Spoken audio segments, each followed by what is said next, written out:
I'm going to read a small section on Marian Anderson. There's a house museum in Danbury, Connecticut, in the middle of town where Marian Anderson's studio has been preserved. Anderson lived on a farm outside of Danbury for more than 50 years. She and her husband, Orpheus Fisher, bought the property in 1940. They had been looking for a house not far from New York for some time, but it was difficult to find anyone who would sell to a black couple. It didn't matter that Anderson was by then a famous and widely revered singer. Racial prejudice was a fact of life, even in otherwise liberal northern states like Connecticut. Anderson and Fisher were able to buy the farm because he was so light-skinned that he would easily pass for white. He negotiated the deal before the sellers were aware of who he and his wife were, and when they found out, they tried to stop the sale, but it was too late. The farm was a refuge from Anderson's grueling performing schedule. She traveled from city to city all over the world in what were essentially one-night stands. Fisher usually stayed at home. He renovated buildings, designed and built furniture, raised sheep, cows, chickens, and took care of their numerous pets. At first, they had 100 acres and a rambling Victorian house and a barn, but after a few years, they sold half of their original property, and Fisher designed a 3-bedroom ranch-style house on the plot of land that included Anderson's practice studio and the swimming pool.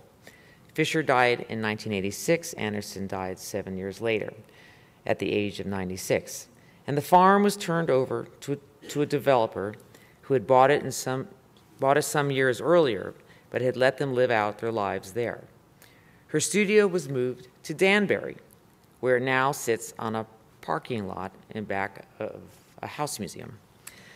Well, I'm glad that the building was saved, but it's kind of sad to look out the window and remember what Anderson could see. My studio is removed from the house. A brook runs by it, she told a newspaper reporter. It's very quiet. An occasional wind in the trees is the only sound.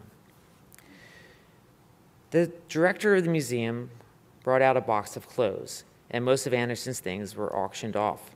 But this box had been saved by a woman who was close to her, and the box had been in the woman's attic for years.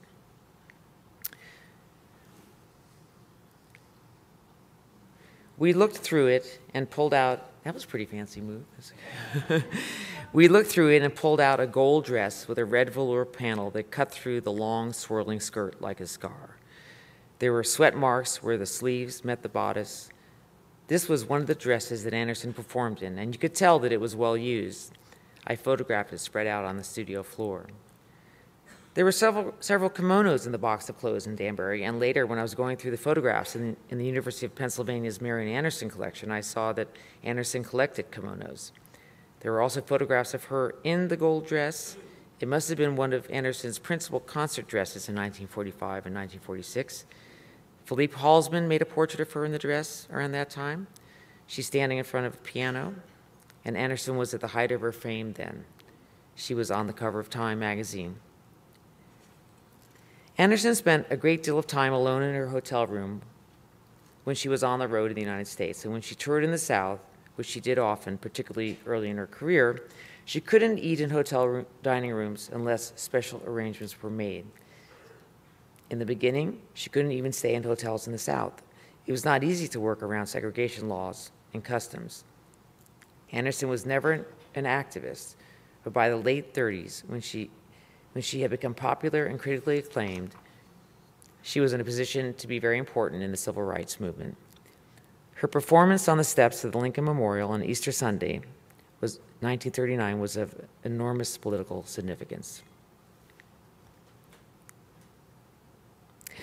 The Lincoln Memorial appearance was the result of an attempt by Howard University to rent Constitution Hall in Washington, D.C., for a recital by Anderson. The Daughters of the American Revolution owned Constitution Hall, which in 1939 was the best theater for large concerts in the city. And the hall's rental contracts had a white artists-only clause. Blacks were allowed into concerts by white performers, but they had to sit in special sections at the rear of the balcony. The DAR refused to waive the race ban for Marian Anderson. Eleanor Roosevelt, 3 years earlier, had invited Marian Anderson to sing at the White House. Eleanor's response to the Constitution Hall debate was decisive. She announced in her syndicated column that she was resigning her membership in to the DAR because she disapproved of the politics and saw no point in trying to work with it. On Easter Sunday, the day that Anderson would have sung at Constitution Hall, she appeared on the steps of the Lincoln Memorial before a crowd that stretched out over the mall.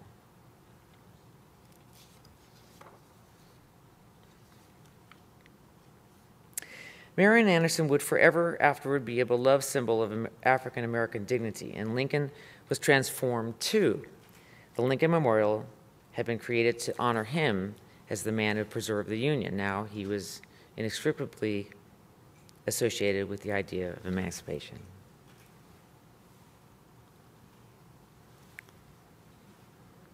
Well, I couldn't help myself. On my list, I had the Lincoln Memorial, and the Lincoln Memorial led me to Marian Anderson, and it also led me to Lincoln, and I cleared the room last Thanksgiving talking about Gettysburg for 3 hours. So I won't get into it. But any of you are Civil War, interested in the Civil War,